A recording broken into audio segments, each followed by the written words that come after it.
I'm going to do this voice. Yeah. It's like a movie voice. Give me something to say. It is kind of a movie voice. Let me use this while I got it. You sound like you're part of Elvis's band or something. In a world. In a world. It actually is. Yeah. I've got the movie voiceover voice right now. Wow, what's up? Chris Sims Unbuttoned. I don't even feel comfortable being the host of the show anymore. It should be you. That did kind of sound like... It actually, on hearing it back, you sounded more Hollywood movie, whatever the hell they call that position in life. What is that even called? The voiceover guy. Voiceover guy. Okay, voiceover guy. Hey, what's your job? I'm a voiceover guy. Yeah. You really did sound like it there. So, in lieu of that, think right now. Open up the podcast right now, okay? In that voice. In a world of In a world where two people sit down with microphones and talk about Super Bowl XLVIII. Is that what it is? I think you gave one too many eyes, but that's all right. Yeah, it's better, but it's still not there. It's still not there. Damn. Well, I've never had that. This is like crazy. one of those like soft tissue hamstring injuries. Right. It's like I thought I'd be back. What they said 2 to 3 weeks, and now it's like week 4, 5, 6. What's going on? You got the laryngitis. Is that I've never had. It like is a going voice. around a little bit, laryngitis. So I wonder if you do have it. So good. I'll give it to you right before your Super Bowl week. That's great. You've given me so much to be thankful for. But here's why I don't feel so bad about that. I know you would do the same for me. Right. You would show up. You know, well, I'm showing up today, not 100%. So yeah, thank you. But I feel like it's good because you've shown up here like for the last 2 weeks, going, my family's passing around some bug. So I'm like, we're all in the family together here. Yeah, and then when I go, this is what they have. You go, that's exactly what my family has. So now we know where we got that exactly from. Right. Yeah, exactly. So that's just what we do. We're a family. That's what they say here at NBC, right? We are. Right. We're a family. Football is family. If and you so didn't know. We share time together and all of our sicknesses. All our diseases. Which and is what you guys sicknesses. did in the Football Night in America screening room all season long. Well, definitely. Right? Exactly right. I mean, listen,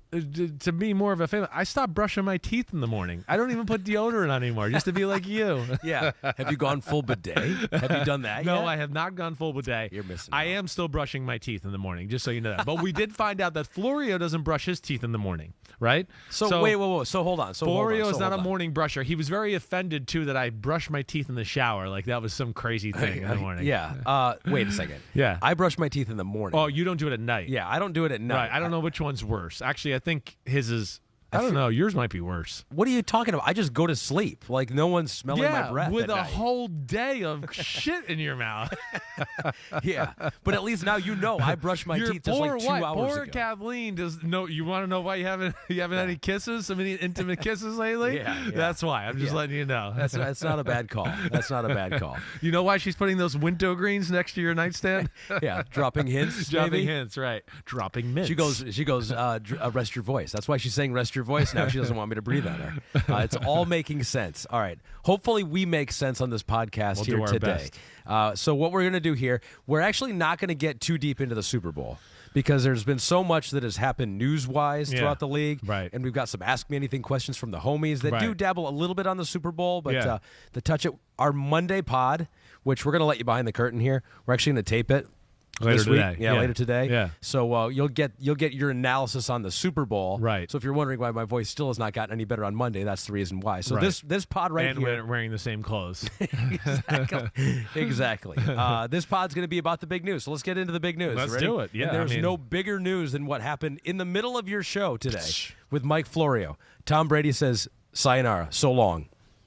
On the scale of 0 being not shocked at all, 10 being completely shocked more than I've been shocked in my whole life. Where did that land for you when you found out? 7. Okay. I mean, I thought realistically retirement could happen here. I actually thought about it less here over the last month. I mean, I think I even said last week, I was like, 6 weeks ago, I would have told you he was retiring for sure, right? And then I get to the end of the season, I was like, I don't know. It's starting to seem like maybe he will find one more destination or one more spot to play. So I didn't know what to expect there. I think that's the first thing. And then I think what the most shocking part of it is just how it was done, just out of nowhere. Wednesday morning, I'm going to be on the beach and I'm going to film myself and make a video, which I do think is cool too. I'm going to give him credit for that. Like not having a whole big press conference. I do think Brady at no point wanted this to be a big thing to overtake a season or anything like that, right? So that's where I guess I was shocked. I know, I've said this on the pod and to you before, I know some people in the Brady orbit, 45 was always the magic number. That's kind of why at the end of last year, I was like, I kind of changed my tune at the end of last year where I was like, I don't know, some people are telling me, hey, he said 45. The guy always does what he says, right? And so that's where I thought maybe it would happen. But you were hearing rumors about maybe he was looking for another team. The way it went down at the end of last year with the retirement quotation marks when he was actually trying to go to the Miami Dolphins, I didn't know what to expect with Brady, this offseason. So it's crazy. It's crazy. And go ahead. What? No. What are you going to say? You were about to drop Well, some. I was going to just say, it's like I just being a football guy that talks, and we talk and do this all the time, I was like a little bit like, what happened, right? Did the teams that maybe that he was looking at say, nah, no thanks, we don't want to do it? Or is there just no team that makes sense like Tampa did, 2-3 years ago, right? That's a part. That's one thing I thought of. Did the Raiders kind of say, "Hey, Tom, we like you, but we don't want to do this for the 1 year thing," right? 49ers. I know we've talked about them because I would think that would be a team he would look at for sure. And I wonder if he just finally saw the writing on the wall, like, man, I'm not going to find a spot that really makes sense, so let me call retirement. I don't know any of that. I'm just throwing that out there for food for thought. If you really was on the fence, though, right? Why now? Right? Yeah. I almost the timing makes me believe like he really didn't want to play, because if you really are on the fence, can you wait another month just to see how you feel? I mean, is there any reason why he had to do it now as opposed to March 1st? No, you're right. You're right. And the only thing I would think maybe just to counter that is maybe he didn't want to wait. Maybe he wanted to know, and maybe teams were like, "Hey, we got some things we got to figure out and think about. Yeah, can we talk about this in 3 weeks from now?" Yeah, and maybe that's where he realized it didn't work. Either way, I mean, come on, forget all that stuff. We're talking about the GOAT. It's Tom Brady. Everything he's done in this league. I mean, this is a special human being. This is a guy that I was kind of saying to Flory the other day, I'm not so sure he doesn't get his own little section at the Hall of Fame. I mean, really, it's an incredible career, an incredible run, and then not doing it necessarily as being like, the most physically gifted guy in the world, but the guy who's going to be able to show everybody, like, look, you work hard, you do everything right, you approach something and give it your all 100%. Look how you can maximize your talents. Right. I guess that's what I'm saying. And Brady's talents don't ever get the credit they deserve, as you've heard me say, right? Yes. I mean, he's got one of the strongest arms we've seen in the NFL. Definitely, right? Exactly. I mean, he was misevaluated out of the draft. It's not like a 7th rounder who should have been a 7th rounder. Right. Like in all, intents and purposes. They he messed it up. The politics of the situation in Michigan. Wait, they're replacing him with some guy. How good could he be? That lack of athleticism. That played a bigger part, I think, than a lot of people realize. I would think so. Like the fact that Drew Henson was there. A freshman came in and almost beat him out, so he can't be that good, right? Right? Go ahead. You were living there. That's what it was. And you're like, all right, he's being replaced by the next big thing, the right. guy who will be the number 1 pick overall in the draft one day. Right. Didn't end up working out for Drew Henson in football or baseball, unfortunately for him. But yeah, I think that's the interesting part of it, is that how little small events, like I was just listening to a podcast with Joe Burrow, who said he almost just didn't want to play football and just focus on basketball because he was on the freshman basketball team in high school. Yeah. It's just like how little tiny things like that have this huge impact. They really do. I can speak to that experience myself. My junior year in college, I'm thinking about coming out. I got people, agents, coaches, you're going to be a top 15 pick. I play like shit in the Big 12 championship game. Nobody wants me. And then I'm a 3rd rounder the next year. I literally have people telling me, you should come out. I got people reaching out to me, hey, this team, they got their eye on you. They're going to take you in the top 15. Right? And I have a horrible game and just one event like that. And then this is on the field. This is a little different than Brady, but it's that fickle, as to your point. Yeah. And the perception does become reality, as we talk about so much. And then also, I think when you play into that fact of what you're talking about too, it was kind of the start of, hey, we'd like our quarterbacks to be a little more athletic, right?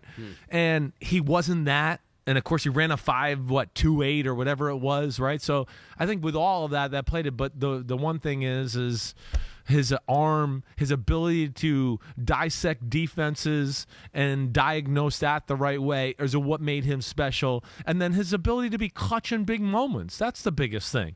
I mean, he has so many marquee moments throughout his career that are special. That's where I will always just be amazed by Tom Brady. He took advantage of every opportunity. He was really selfless throughout most of his career. Maybe got a little selfish towards the end here, but so be it. You're the GOAT. You won 7 Super Bowls. It's hard for that not to happen, really. But just like an incredible, incredible career. I can't even actually believe we're kind of saying this and talking about it. 7-time Super Bowl champion. I mean, that's crazy to say. Yes. 3-time NFL MVP, 5-time Super Bowl MVP, 2-time NFL Offensive Player of the Year, made the playoffs all but, what, 2 of his? 2002, and who else? Wait, hold on. Let me just think about that. They won the Super Bowl. They missed the playoffs, where they made a great late season run to end the year, but they didn't get in. Okay, wait, hold on a second. Then he went to the playoffs. He had 23 seasons. I'm reading here on NFL.com. Well, 2008 he got hurt, and they didn't get to the playoffs. So he had 20 postseason appearances. Okay, and 1 losing year. Right, this year. Right. That's I mean, it's amazing. And then only 1 really major injury throughout that whole time. And then to be a part, I know there's always, Belichick or Brady. Who cares? How about just awesome, okay?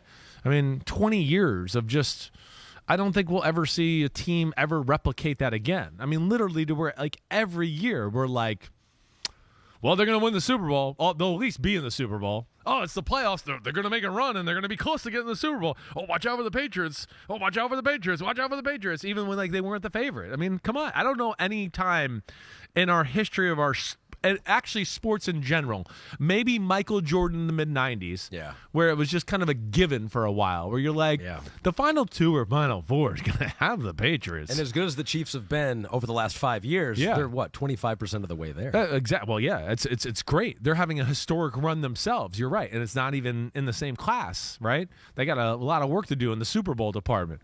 And then I think when you throw on just the added levels of his career and just how he progressed and things too, I always find that fascinating. Kind of, hey, just part of the team, makes a few clutch throws in some big moments, but we play defense and run the ball. And then it slowly became, wait, we're going to start putting more on your shoulders, and whoa, and okay, now we're going to start to ask you to carry us and start to make throws all over the football field. And we do expect you to throw for 350 and 3 touchdowns every week. Just that amazing transformation. And then you add the records on top of it. I mean, I was saying to Flory the other day, like, some of his records, like, who the is going to break them? Who the is going to break some of these records?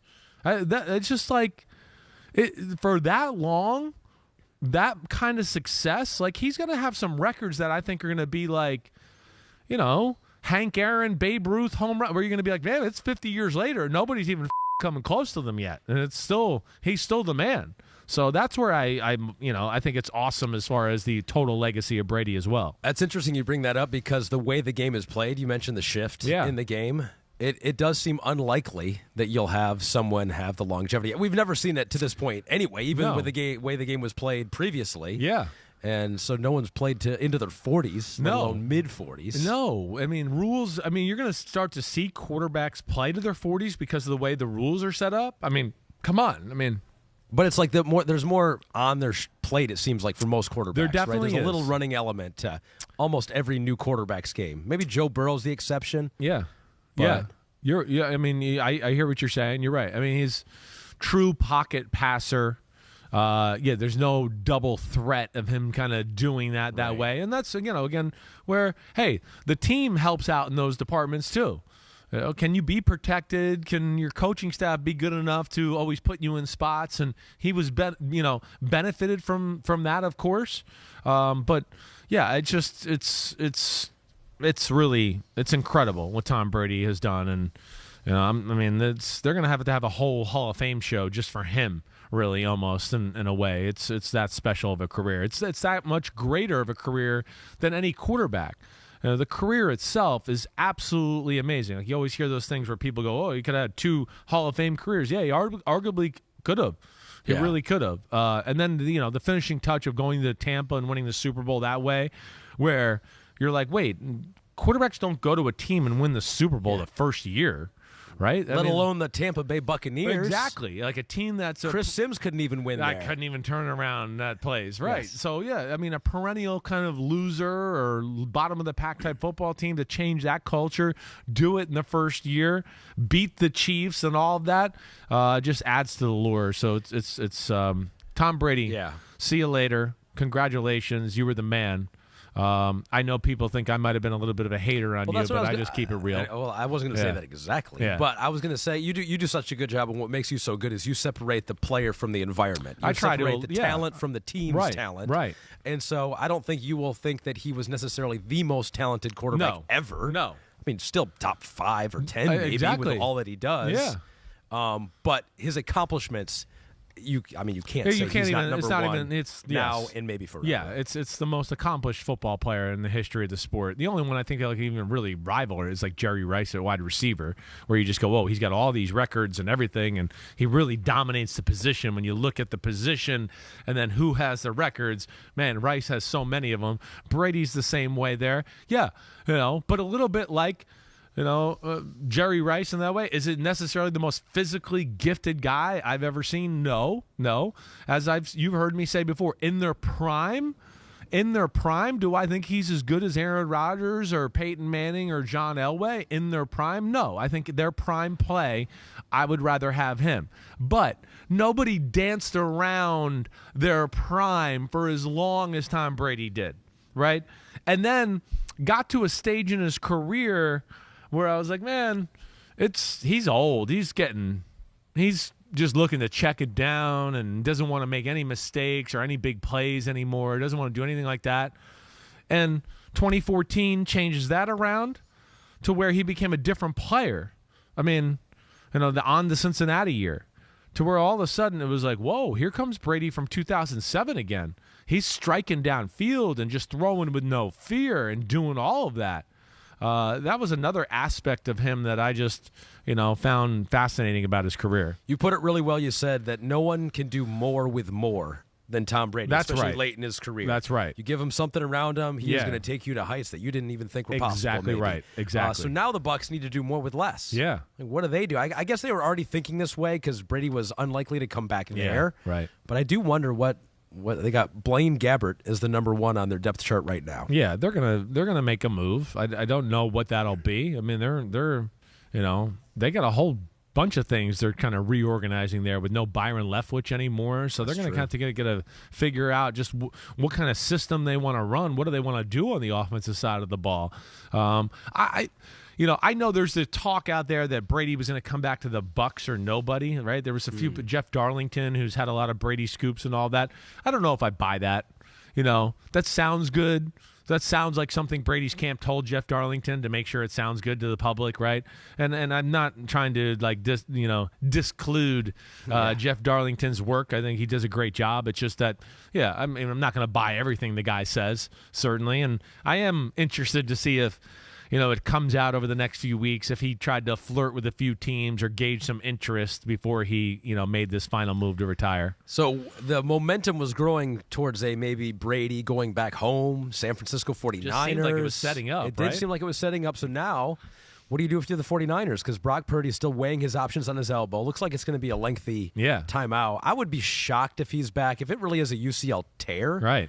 I'd be shocked if they don't have to do surgery. I mean, I'm not a doctor. Yeah. I want to throw that out there in case anyone was thinking, is I'm a doctor? Yeah, but there is saying it can heal itself, right? I think there is some, but is that a complete tear? There's From not, what I right? understand about those, tendons don't heal themselves. No. If there's a partial tear, they can heal themselves, right? The muscles around them maybe can stabilize it, more? I guess. Yeah. But a tendon is, when it's torn, it's torn. You got to eventually go in there and repair it. Yeah, it's a shitty injury for a thrower to have. So what are the 49ers thinking right now, you think? That's where, again, going back to the Brady thing, I just thought it was curious that it's like a Wednesday and it's like 24 hours after we heard Purdy's going to have, an arm issue. And it's like, did he get an answer from them? And again, I have no idea here. I'm just speculating. But that's where I just found the timing curious, okay, as far as how he came out and said this all of a sudden. The 49ers, yeah, I mean, this is a total wrench in whatever their plans were. I don't know what they are now. Trey Lance will be completely healthy in a week here or two. Yep. So he'll be able to do OTAs, which is great. Now he's going to get the majority of the reps, which, again, he needs. He went another year without playing real football again. So we're on to like year 4 here of Trey Lance. Hasn't really played a complete season in a long time. That's crazy, right? Brock Purdy, I'm with you. I don't see how you would be I mean, certainly OTAs are out the window. Maybe, okay, you're throwing at the start of training camp, but are you throwing at full strength and being able to make all the throws and just have the total green light to throw the ball 180 times a day? I have a hard time thinking that. So that's where I got to think the 49ers, really regardless, I think, of this situation, we're going to be in the market for a proven veteran to be a backup. At least that would be my 2 cents. If Kyle asked me, maybe like I don't know, like a Jimmy Garoppolo. Anybody but him, probably, because he's probably going to be like, I'm definitely out of here this time around. And you think there is a market for Jimmy to be a starter somewhere? I do think there is. I do. Again, it's just there's not. I don't know if there's 32 good quarterbacks to go around right now, so he's one of them. And nonetheless, he's a guy that we know can do some good things, and at the very least, you go, okay, well, he holds down the fort for us for a year, Oh, hey, the Houston Texans, we drafted a quarterback at number 2, right? Hey, so we don't want to play him right away. We got Jimmy here. All right, we're going to bring Jimmy in for a year and, pay him $20 million, $25 million. He'll be the starter, and if it doesn't go well, yeah, maybe he gets benched. But if it does go well, hopefully he can play well enough to go somewhere else and be a starter. Right. We'll see how that goes. But, yeah, the Brock Purdy thing, I just feel for him. He had a chance to be the starter, and I think kind of locked that down, just barring having a horrible meltdown in the NFC Championship game, which I did not expect him to have. And now he's going to be right back in the mix of kind of fighting for his job back from Trey Lance, and it's going to be like a quarterback competition when it comes training camp. You say there are not a whole lot of good quarterbacks to go around, not 32 of them? Yeah. Russell Wilson used to be one of those. He used to be one of those. There's some debate on whether he's still one of those, but we do know for sure he's still the Denver Broncos quarterback. Yes. And now we know for sure who his coach will be. Sean Payton is back in the NFL on the coaching sideline and not in a Fox studio. The Denver Broncos are sending first and second round picks to the Saints. So that's the 29th overall, because Denver's traded their top pick away to Seattle. Yeah. Who gets that one? Right. And Denver gets Sean Payton. They get a 2024 third-round pick. Right. So do you think Sean Payton can fix whatever's wrong with the Broncos offense? I think this is like a blessing in disguise. First off, the Broncos thing was weird in general. I think it was getting to the point where people were going like, wait, what the hell is going on in Denver? What's taking so long? This was kind of the most coveted job out there, yet they can't seem to kind of come to terms with anybody here, right? Whether it's some rumors of too many cooks in the kitchen during the interview process, whatever, right? It was starting, I think, to the football world looking like Denver looks kind of like dysfunctional right now, or what the hell are they doing here, right? I do think there was trepidation on the Sean Payton hiring because of, yes, the price tag that you're going to have to pay him, and then 2, the compensation you just laid out, right? Yeah. Nobody just wants to give away a first-round pick, let alone a second-round pick, too. So that I think made things tough. And he's going to make like $20 million, I think. I would think he's going to be in that ballpark, right? I think that's about where the top coaches are now. And also with Walmart has that money. Well, they definitely have that money. I think it's in their couch cushions. But then like the other thing too is with hey, Sean Payton, you take him. It's a huge personality. He's a controlling personality. He's going to be the sergeant general of the franchise. I don't care who your GM is. He's coming in. He's the man now. So I'm sure who knows what was going on behind there. And then here's the other thing that you might have heard me say this to Floria today. I don't know how much you heard of us, but there was a talk of DeMeco Ryans yesterday. There was a late push by Denver. I don't know where that came from. I know that some people are reporting that. I have no inkling of that happening at all. Now, what I do know is that Denver was deep into the conversations with Jim Harbaugh again this weekend, right? I mean, Jim was in the mix. From how I've been told by people connected to the situation is all weekend Jim was in Denver. We're going back and forth, and he was, I guess, a little on the fence either way, blah, blah, blah. Finally came no Sunday, and they started to negotiate with Sean Payton, and that's when it happened. All right, and they got it done. So my point is, one, blessing in disguise, they didn't get Jim Harbaugh. Oh, that was the disguise part of it. Why do you think they did that? You think that was to leverage Sean Payton a little bit? I think they really want him. I think he was their number one target. You think Jim Harbaugh was the number one target? Definitely, yes. 100%. I think he was their number one target, right? I think he was the number one target to begin with. They went through this whole search. They couldn't get anything figured out. They went back to Jim Harbaugh again. After Harbaugh had said, no, I'm staying at Michigan. And then, they were flirting with each other once again here. So that went down. It fell through the deal. Sean Payton's the guy. I think that's where I was really saying it's a blessing in disguise. To me, it's a blessing in disguise, not to knock on Jim Harbaugh, which I would like to do. But one, I think Sean Payton's the right hire for this team. Two, I think you got this type of money invested in Russell Wilson, the assets you traded away to get Russell Wilson, double down, whatever you want to call, spend more money to make that investment work. It's going to be worth it, let alone with the guy who I would go out of the options that are out there is the best to do this. And even out of the options that aren't out there, I'd still might go, he might be the best to do this, right? I mean, if we start to go to the coaches that are coaching other teams right now, and you'd go, I don't know if anybody's really better than Sean Payton to fix this situation. So that's where I love it. And, it's expensive. So what? But Sean Payton is a quarterback whisperer, He took a guy like Drew Brees, who, again, is phenomenal, but, let's not forget, the Chargers were like, we don't want him. He's not good enough for us. And he doesn't throw the ball outside the numbers and down the field good for us, or we feel like we can win a Super Bowl. Sean Payton's like, well, I'll take him. I know what he'll do good, and I'll orchestrate a whole offense around it. That's where he's going to be brilliant. Let alone...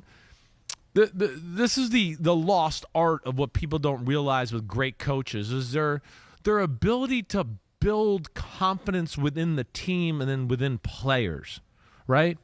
That good coaches make their stars feel like, man, I'm the man. Nothing can beat me, right? That's what they do, and that's where Russell lost that.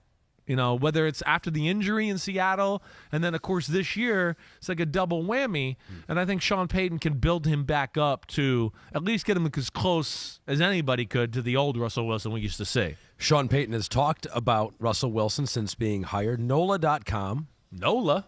Has this quote, says, Russell is a hard worker, has played at a high level, and won a lot of games in this league. The pressure is on us to put a good run game together, reduce the degree of difficulty on his position. I'm excited about him. Right. So you did a good job, and I think you were ahead of most people out there looking at what Nathaniel Hackett, who was getting a lot of heat at the time. Yeah. And you looked at the tape and you said, Nathaniel Hackett, his offense is getting people open. Yeah. Russell Wilson is not throwing to those open people. Right.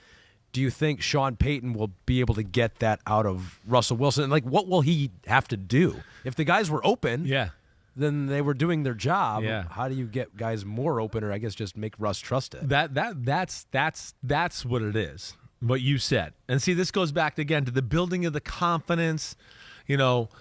Coaches are great salesmen, and they're great at, the great coaches, as we've discussed all the time. Hey, a lot of them, they all got the same plays. It's the little intricacies and how you could sell the play to your team and just a little detail of a play that can make a big difference, right? I was giving an example, play, I'd run in, I was at the Tennessee Titans in 2008 with Kerry Collins. We'd call this one play, we'd call it 30 times through the year. Never open, never. I go, man, I see other teams hitting this. What the I go to Denver with Josh McDaniels. It's the same play, right? But he's just got a little nuance and how to look at the play. And then, hey, wait, when they play cover 3, receiver, I want you to run the route just a little like this. And if it's cover 2, it's the same route, but just run it a little different against cover 2. And then all of a sudden I'm going, holy shit, Brandon Marshall's open every time we call this fucking play. We couldn't hit this play in Tennessee the year before. Now Josh McDaniels sold us the play, gave us confidence, showed us Brady running the play, how good he was at it, all that. gave the receivers confidence, and if you just do what I say, you'll be open, and all of a sudden it's unstoppable. And I'm going, man, this play sucks before he put it in, right? I'm going, this play is never open. Yeah. Never. I've run this play 80 times in my life. Never open. And then now I go to training camp with the Broncos and Josh McDaniels. I'm going, oh my gosh, we're hitting this play 30 yards a clip here. It's unbelievable. So that's where Sean Payton's going to come in. The salesman aspect, rebuilding the confidence of Russell Wilson. He's going to show him clips of, hey, look at Drew. Drew's throwing this play. We got 95,000 yards on this play. You got a stronger arm than Drew. You can throw this in there. Come on, big boy. Look, I got tapes of you from Seattle 3 years ago. Here, you're same play. It's a you can do this, right? He's gonna get him. He's gonna sell all of that. So that's where it's gonna get Russell to buy in. So it's the salesman, and then again that way that we talk about so well too, where like Sean was playing quarterback with Drew all those years. It was like if Drew got hit, Sean was like, oh, man, I'm rattled. Ooh, I'm getting hit out here today, right? So he's going to be in the boat, in the fight with them. That's going to make Russell feel good. And, I think between that, selling the plays, and just rebuilding Russell's confidence in himself, which is a thing too. I mean, I don't care who you are. Belichick and McDaniels, they had to make Brady feel good sometimes too. Sure. I think it's one of the reasons he was like, I've had enough of this place. I'd like to go somewhere else with a fresh outlook and have Bruce Arians and Byron Leftwich give me some finally and somebody tell me how good I am, right? Everybody needs that. It's the NFL. I had this conversation with Jason Garrett a few weeks ago. Confidence is such a big thing. And the state of the mind of the football player, so then he can go out and believe he's good, and I'm going to be good today, and all those positive things. And that's where I think Sean Payton's going to be great, let alone I will be shocked, all right? Mark my words, one more thing. I will be shocked if their first marquee move of the offseason is not offensive line. Ooh. Because that's the other thing he's going to do. He's going to go, look, hey, don't just read my plays. I got all these big up here. Don't worry. Just like Drew had in New Orleans. Just listen to what I'm saying and look downfield. Don't worry. We'll protect you. So that'll be another thing he's going to take off his mental framework, right? Where this year that was on his mind too. Wait, I'm learning a new playbook. I don't know about these plays. I'm not sure, and I'm not being protected, and we can't run the ball. So all of that, and Sean's going to calm all that shit down. And that's where I will be shocked if Russell Wilson doesn't have a bounce back. Oh, he looks closer to the old Russell Wilson. So if they do that, their defense is already awesome. Exactly. Gut right now, yeah, on February 1st, right, 2023, right, are the Denver Broncos a playoff team? I'll say it, sure. You're already I'll say it. I'm just such a believer in Sean Payton because his coaching goes beyond the offense.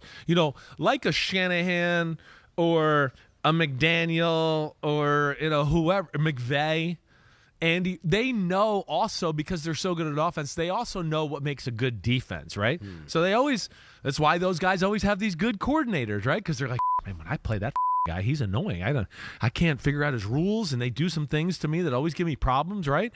So that's the other thing. Like, I'd be shocked if they don't have a top-notch defensive mind in there.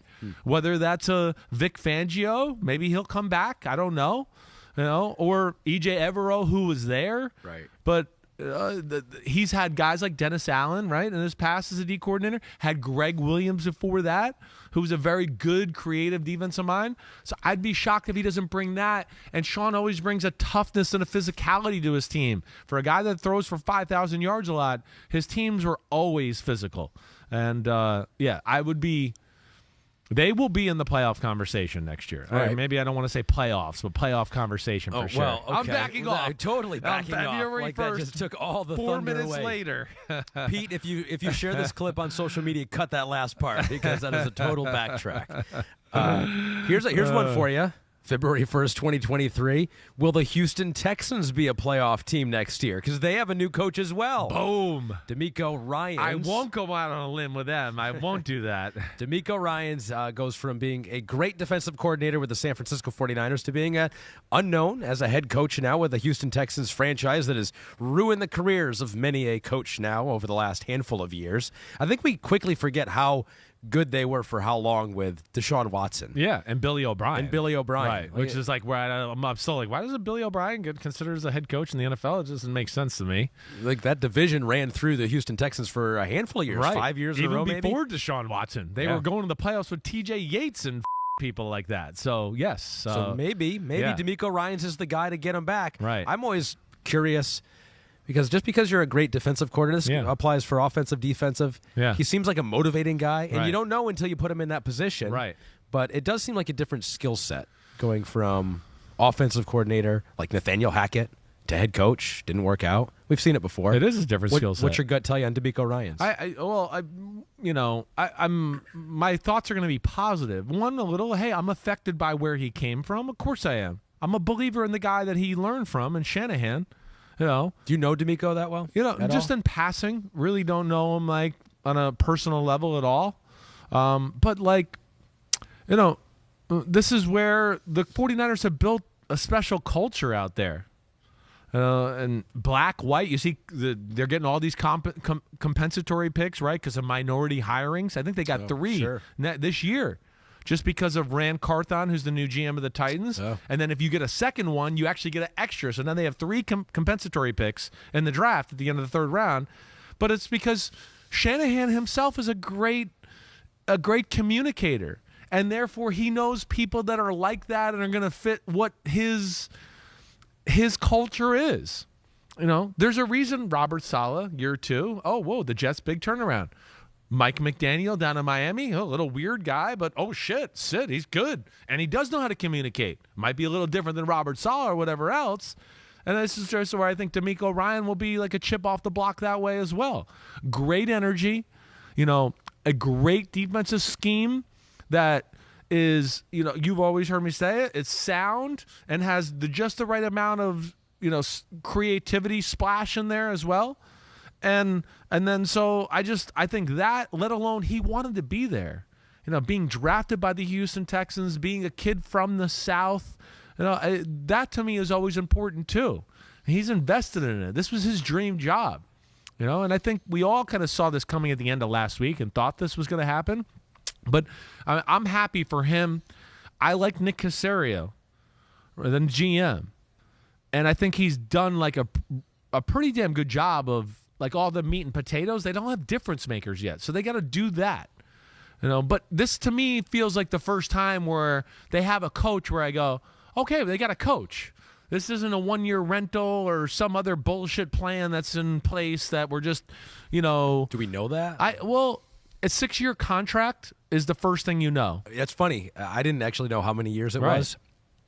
I think I called that. Yeah. It felt very similar to the San Francisco 49ers I'm when sure they hired Kyle Shanahan, who got a 6-year contract. Right. I'm sure that was something Shanahan said, hey, if you really want a shot and to give yourself a fair chance, ask for a 6-year contract. Because at a 6-year contract, you're going to get 3 years. Most likely going to get 4. Yeah. And that then again gives you the chance to build the football team. And if you've had 2 one-and-dones in a row as a franchise, you have to give exactly. You got to give at least 2 years, right? Yeah, right. And you've had top 5 picks in the draft. Like the team is not there yet. So this feels like the first time where it's like, okay, wait, they finally got a guy, and it seems like there's a plan for the future here. So that's where I'm excited for him, the Texans, and now they just like we said, they got 2 picks in the top 12. All right, one of them is going to be a quarterback. Davis Mills is not the answer. He's not going to be a starting quarterback for the Houston Texans next year. So I think it was a step in the right direction, and I'm happy for DeMeco Ryan. I think he'll get everything going in the right direction down there. In the final few minutes of the pod, can we go Thunder round? Thunder? Not lightning. How about lightning? You want to do lightning? No, I mean, are we almost done with this pod already? We've been going for a little bit. Damn. So lightning is super fast. I don't think we have the ability capable. to do. Yeah, we don't have the ability to do a lightning round, but we can do thunder. And then when the first one goes 7 minutes and we have to say goodbye to everyone, then we'll know that we can't even do thunder. It wasn't even a thunder; it's just a rainstorm. Ask me anything. Di Lehan. This is about another coaching hire. Says, can y'all hit on Frank Reich on the Panthers? Haven't really gotten to hear your full take on the new head coach in Carolina. All right, good. That's a good question. I like this hire. One, here's the first thing. Frank Reich, I think, was a little bit like we were talking about Billy O'Brien. Severely underrated, and some things happened in Indianapolis that were out of his control. Every year with the quarterback. Right. and Andrew Luck, and hey, then we got to get Phillip Rivers and Jacoby Brissett, and Adam Vinatieri misses field goals that he's made his whole life, and all of a sudden he can't hit it between the two damn things. The Carson Wentz, listen, I know you could probably blame him a little for that, but I think there was some things that went on behind the scenes there as far as I'm not sure those quarterbacks were the first choice of the Indianapolis Colts either, right? This past year, I thought this was unwarranted to fire him. They were in a tough spot. Nobody saw Matt Ryan's play coming to that point. The offensive line, we didn't see that coming, nor is that his fault either. I mean, they played so much worse after he left. Right. And he had a history of hey, the Colts are 3-3, and all of a sudden we look up and we go, well, they're 9-3, or they're 7-4, and they went on a run. He's got a history of doing that. So one, I'm saying I think he's better than he got credit for. Two, I think his offense is very creative. I've always been a fan of Frank Reich's, back to his Philly days. To me, that was the one thing when he left Philly, I went, ooh, they miss Frank. He was definitely a part of the reason they were so good that Super Bowl year. He gave, you could see the creativity. And when I watched the Colts, I go, oh, there's the plays from Philadelphia, blah, blah, blah. Other thing, too, that I think is important with this conversation as we go into thunder and go into rainstorm here is the love affair that obviously the owner has to find a franchise quarterback. And I think that's probably where Frank could sell himself too. Frank's got an eye for the quarterback position. I do believe that. So I'm probably, guessing he sold himself pretty good in that department and that he could find the right guy for them for the future. So that's where I like the hire. And, again, I don't think they're a team that far off. And, I think he's going to have pretty good results down there. Yeah, they got to hit on that quarterback like now. QB is the issue. His old team, the Colts, are going to try to do that, and Chris Ballard have already made the point that they want to get that franchise quarterback this year, so it could be an interesting draft here. We'll get into that as these weeks go on.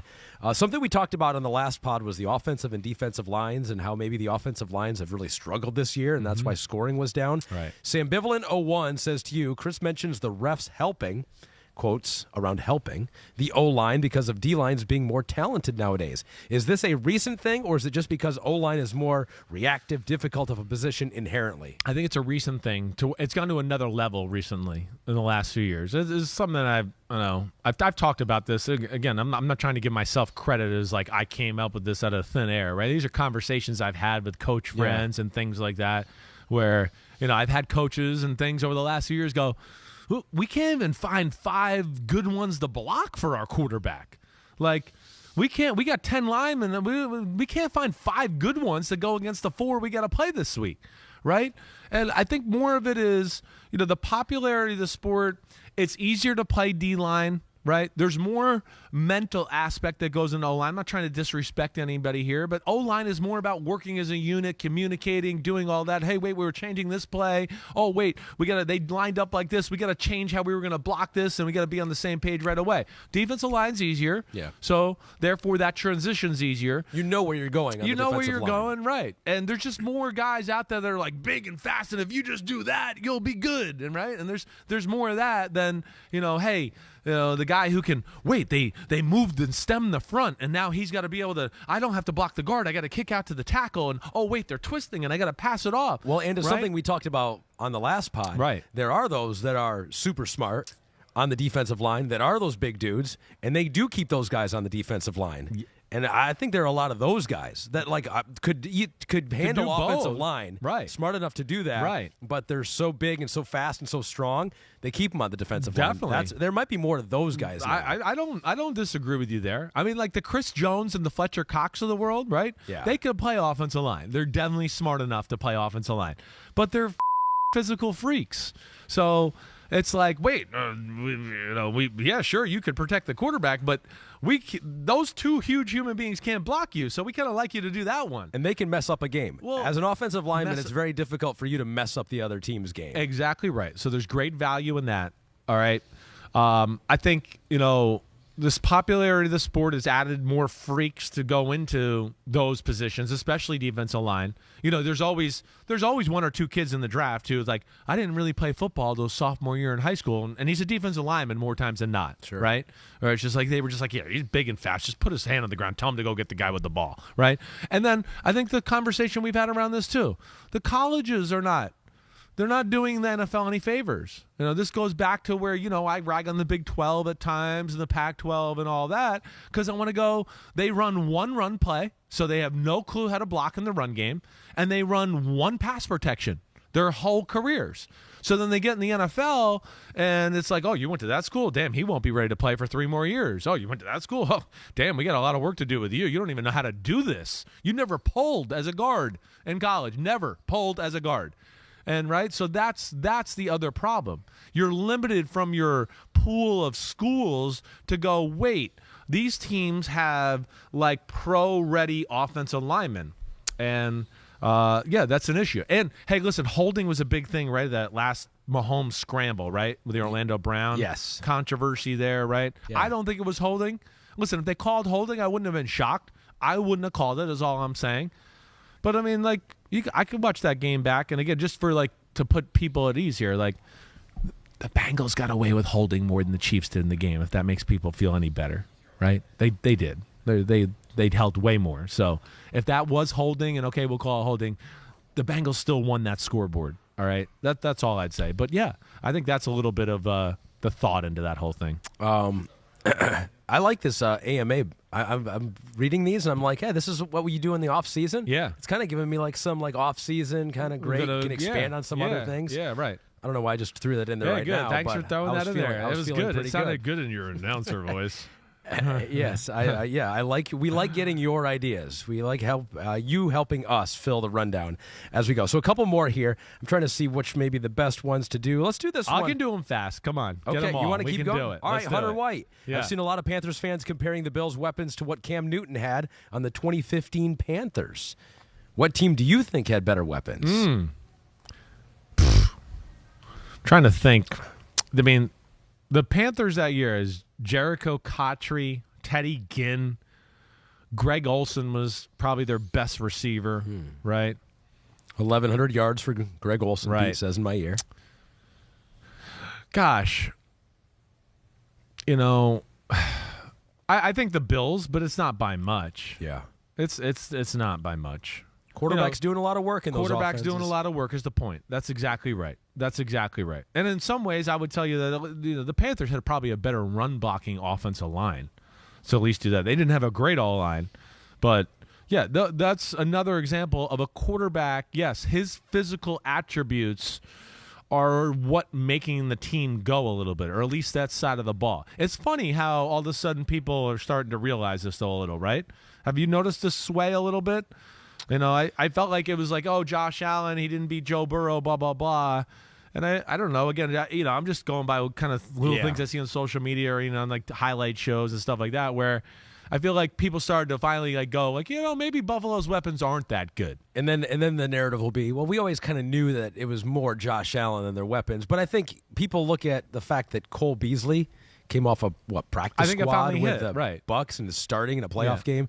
John Brown comes out of nowhere and is starting, playing significant amounts. I've heard some people say those are things we echoed like a month ago, right? Yeah. Where we go, there's a reason these guys are on the team. Nobody else in football wanted them, but they're on this team and they're playing, right? It's not because they're so talented. They just wanted some extra cool guys. Hey, we need a cool white guy and a cool black guy receiver just to be cool. No, they needed them. I'm glad people are recognizing that. Yeah, here's some of the other names, right? Yeah, Devin Funchess. Devin Funchess was the fourth leading receiver on the team. It's crazy. Corey Brown after that. Jonathan Stewart was the leading rusher, almost 1,000 yards, but not even 1,000 yards. Yeah, so that's amazing. This one comes from Kruger West.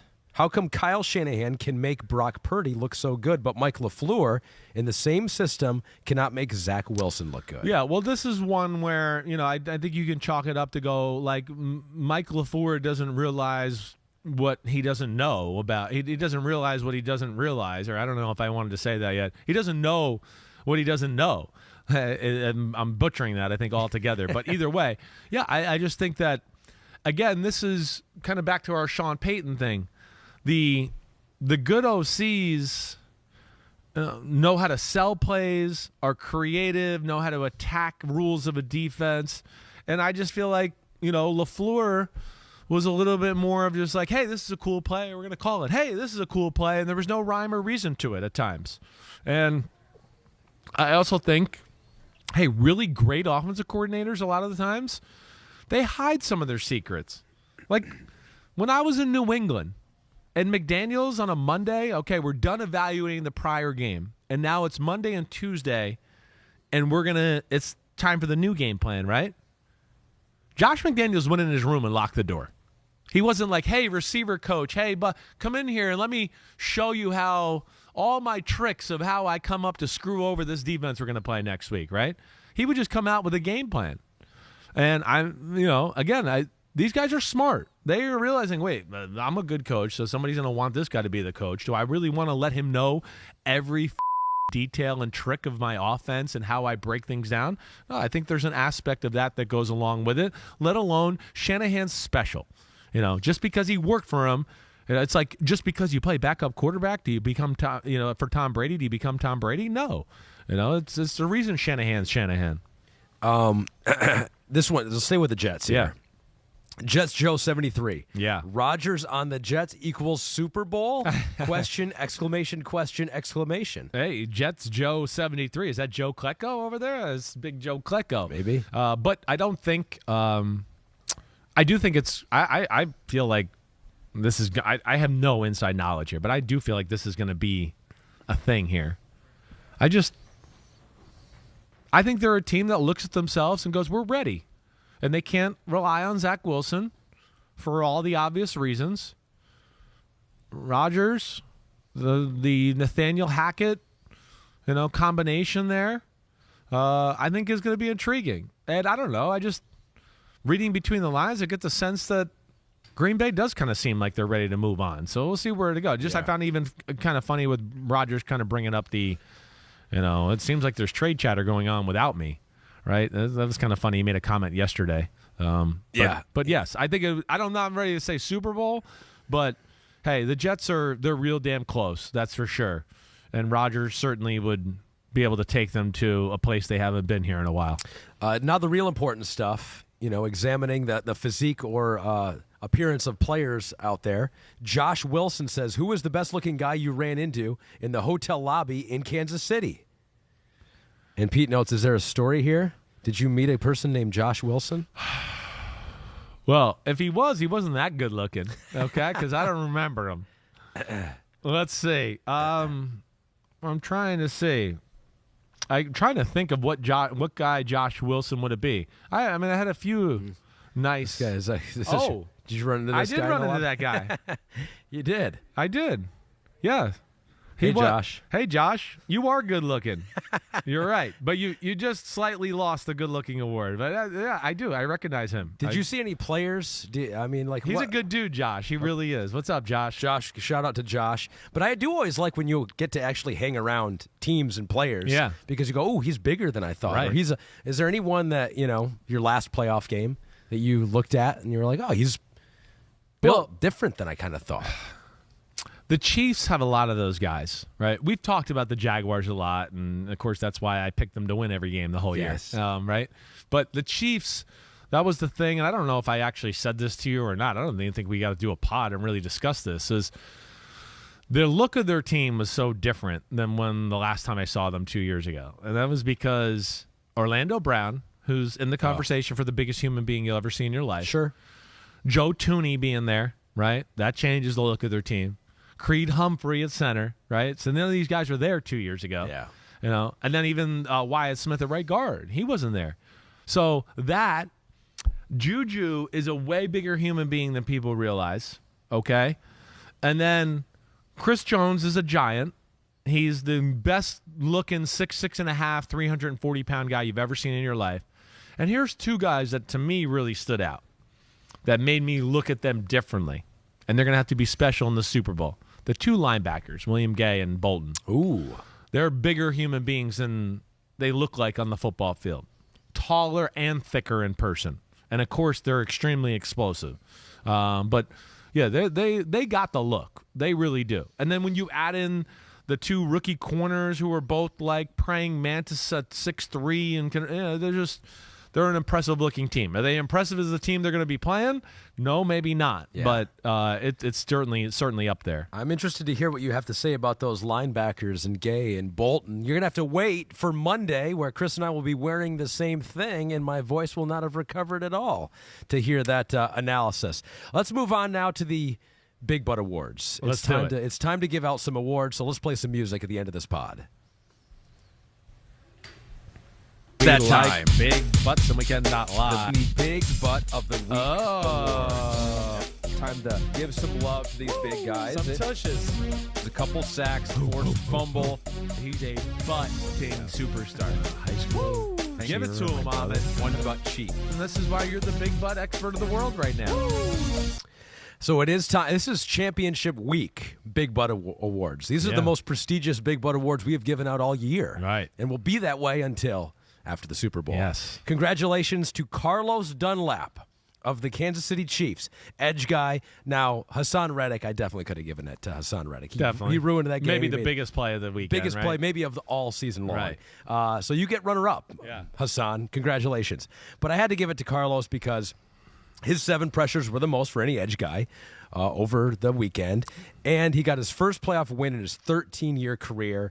And I don't know if you read the story out there or saw it. It was on the day that his father was killed a year ago in a car accident in South Carolina. So it's been a very difficult year for him. Spent 10 years in Cincinnati.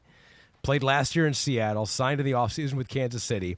And now will play in the Super Bowl versus his former South Carolina high school teammate, Robert Quinn. So an interesting story there. Yeah. But Carlos Dunlap, making plays in the biggest games of his life. He's a good player. He's had a great career. You know, he's one of those guys that, he's not going to go to the Hall of Fame. You know, he's one of those guys 15 years from now, we're going to go, oh, damn, yeah, Carlos Dunlap, man, he was a good player, right? Legend of the sport, but and really can do it all. Hey, one of the reasons they won that game is because of the Chiefs' D-line. I mean, they were dominant at times and harassed Burrow, stopped the run game. He's good at both, and that was good for him, getting a little payback. They didn't pay him a few years ago. I think he was a little disgruntled about it. Yeah. So that was good to see that happen for him. But yeah, he was apparently another guy I want to give a little love to. Like, we know some of the stars, but also what is it? Mike Dana got Mike Dana right? 51. Yeah. He was also phenomenal in the football game. Those to me were like kind of the under the radar. Sure. Dunlap and Dana were the two under the radar. Like, wow, did they pop up a lot during the game? Might not have got the tackle or the sack, but were around and disrupted and did all those good stuff. One player who was over the radar, Chris Jones, this guy has won it again, a 4-time winner of the Big Butt of the Week award, back-to-back weeks, 10 pressures, double that of any other defensive tackle on Sunday. Yeah, it was like dominant. It was like he took it personal in that game and was like, wait, I'm not going to let these guys block me, these backups. Like, I'm going to take over. That's not going to happen.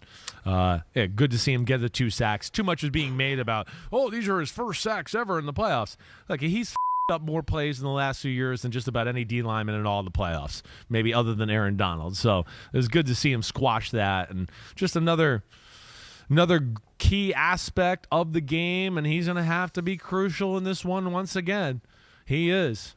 Maybe one of the best advantages they have as far as O-line and D-line is him versus Isaac Suamulo at right guard. That might be their weak link if there is one with the Eagles' offensive line. We know how good they are across the board. So, yeah, he's going to have a day. You keep teasing our Monday pod here. You know it. I'm giving nuggets. So congratulations, Big Butt of the Week award in the championship week to Dunlap, Chris Jones. There's Chris Jones from behind running away. That picture does not do his butt rear justice. Yeah, it's a way bigger butt. Bigger than that. Bad angle for him, but congratulations nonetheless, 4-time winner. BetMGM has our Super Bowl MVP odds. Surprise to nobody, Patrick Mahomes is the favorite. Plus 110. Jalen Hurts, second choice. The other quarterback, plus 125. Most years it is the quarterback. Well, Jalen Hurts is the favorite at plus 110. Oh. Yeah. Oh, my gosh. So much surprise to me. Oh, my gosh. Yeah, what is happening? Because they're expecting the Eagles to win. So okay. All right. Although I hear now, though, that the Chiefs might be favored I don't think it's going so. back. It's gonna. Did it go back? If it did, No. it's news to me. I hope it did. That would be amazing. Maybe it was like interesting. analysis where it was like, well, Chiefs should be favored, but they're not. I don't know. Either way, it's super close. Yeah. All right, so a surprise to me, maybe a surprise to no one still. Jalen Hurts is the favorite because the Eagles are favored to win. Who would be your favorite?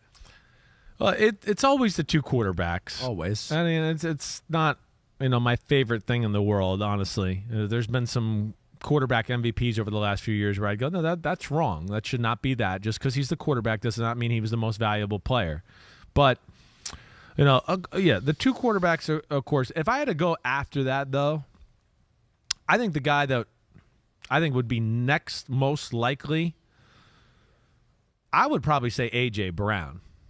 A.J. Brown would be the guy where I could see, like, the Chiefs, they got to do all these crazy things in the defense. They're worried about the run game, all that, and he just goes off with, a historic performance, one-on-one jump balls, catching slants and breaking tackles and running for 50 yards. He'd be one that certainly jumps out to me in this equation. And then, after that, how could you not think about Travis Kelce as well, kind of along those same lines? Yeah. Yeah, it does seem – I'd like to hear It's the skewed. numbers on how many times the quarterback gets it. Probably 70% of the time, 80% I of would the time. probably even think it's more here. Like, there's a little breakdown here by Pete. He has, like, the last 19 Super Bowl MVPs, right? Oh, here we go, yes. Since safety Dexter Jackson won it, right? So he won it that year against the Raiders. He had the 2 interceptions on Rich Gannon kind of early on in the football game. So it's been 12 quarterbacks, 5 wide receivers, 2 linebackers. 2 linebackers. Wow. Okay, wait. Hold on. 2 linebackers. Who are the 2? So you have the Seahawks guy, Malcolm Smith. Hold on. Oh, hold on. I'm missing. I know. I'm missing somebody here from the recent years that I'm not. Oh, Von Miller. Von Miller, right. Yes. Von Miller is the other LB, right? All right. Then you have 5 wide receivers. Wow. Since that Super Bowl. So Deion Branch and Edelman are 2 right off the bat. Gosh. Yeah. Santonio Holmes. Santonio. Wait. Hines Ward. It was Hines Ward. He caught the touchdown that was thrown by the receiver, right? Randall L. threw it to him. Oh. All right, and then there's one more receiver here. Hold on a second. Who the hell? Cooper Kupp last year. Cooper Kupp. Yeah. There we go. All right, good. That was good research, Pete. I love when you do little stuff like that. Well done, Yeah. Pete. The action never stops at BetMGM. Sign up now using the bonus code SIMS. Your first wager risk-free up to $1,000. So say you bet $100 on a wide receiver to win Super Bowl MVP. BetMGM also lets you bet on positions for the award. If you win, you'll get $700, but if you lose, you will still get $100 worth of free bets. You might not get your voice back, though. The voice it's not coming back. I'm living with this new voice. It's my new reality. Simply download the BetMGM app today or go to betmgm.com. Enter the bonus code SIMS to make your first wager risk-free up to $1,000. Final moments of this pod. We look at our homies, the 816 of you who submitted an entry. 13% of you had the 49ers losing the NFC Championship game. So exactly right. 37% of you had them in the Final Four. So a lot of people had faith in the 49ers, and that was well-founded. Yeah. Despite their quarterback issues, what they had there. That's why I didn't pick them. But a lot of homies still had faith, but well done to the 13% that had them losing in the championship game. Bengals, 6% of you had them losing in the AFC Championship game. Should we give props to that? I mean, that's still an accurate pick. I think so, especially not a lot of people went out. I don't even want to say a limb, as everybody got scared of the Super Bowl hangover conversation, right? That's true. So I got to give them credit. They passed that over to the Los Angeles Rams. So the Super Bowl, so we got 24 homies out there who correctly picked Chiefs versus Eagles. Well in the Super done, Bowl. 24 homies. Well done. 18 of those very proud of you. Have the Chiefs winning it all. Wow. 8 of those have, of the 24, had the 49ers losing the NFC Championship game. Right. So I was I had the 49ers winning it before the year, yes, against the Eagles. Yeah. So, so there's some people that some good people. They're nailed it they're down. on it. Yeah. Well definitely. done. Definitely. Well done. Chris will post these on Twitter later today. I would love to know, out of those 18 who had the Chiefs winning it all, right, out of the 24, if they would still pick that today, right? where they have Chiefs-Eagles Super Bowl, 24 of them, 18 have picked the Chiefs. Would those 18 still pick the Chiefs today? You'd have to. You'd have to because it's so close. Pete said in my ear that it's gone down to, what, a 1.5? Eagles favored by 1.5. So now Eagles favored by 1.5. You're right. So it's gone down a little bit towards the Chiefs a little bit, right? Because did we get by half a point? It was 2. I thought I even saw 2.5. All right, so that's cool. Well, that to me would sign that none of the injuries are that critical with the Chiefs, that they should be close to 100% across the board. That's true. It's TBD. Right? Like, how are these receivers feeling? Exactly. That's going to be a big aspect of this game. But how's he feeling? We'll break down some of the other aspects of the game and the What the F Will Happen podcast. Yeah, so we're done. We're done. We get to go home now. Peace. Or not. We'll see. We got lots of stuff going on, but everybody stay tuned. Next week we're at the Super Bowl. Going to be doing lots of stuff out there. Please stay engaged through social media. Watch PFT. We'll be doing PFT 1 to 3 live streaming on Peacock every day, right? It's usually when our rerun from our 7 to 9 show, but because we're on the West Coast, it'll be 1 to 3. We're going to release things and interviews throughout the week, under the Chris Sims Unbuttoned podcast. It'll be interviews with players and whoever else. I wish you were going to be there with me. I know, me too. I mean, it would be cool. But we are going to get to do our Super Bowl breakdown together. That'll be cool nonetheless. But please send out questions you want to ask me, questions you might want me to ask people that you think I might talk to at the Super Bowl. I'm up for anything, but everybody be good. Enjoy the boring weekend of no games, okay? Oof. I mean, that's not true. Flag flip. We got to watch the Senior Bowl. I guess the only thing going on. What the hell? What a letdown. I actually am intrigued to watch some of the Senior Bowl practices and get a feel for the draft. Here we go. But everybody be good. Have a great rest of your week. Super Bowl week next week. Clap it up.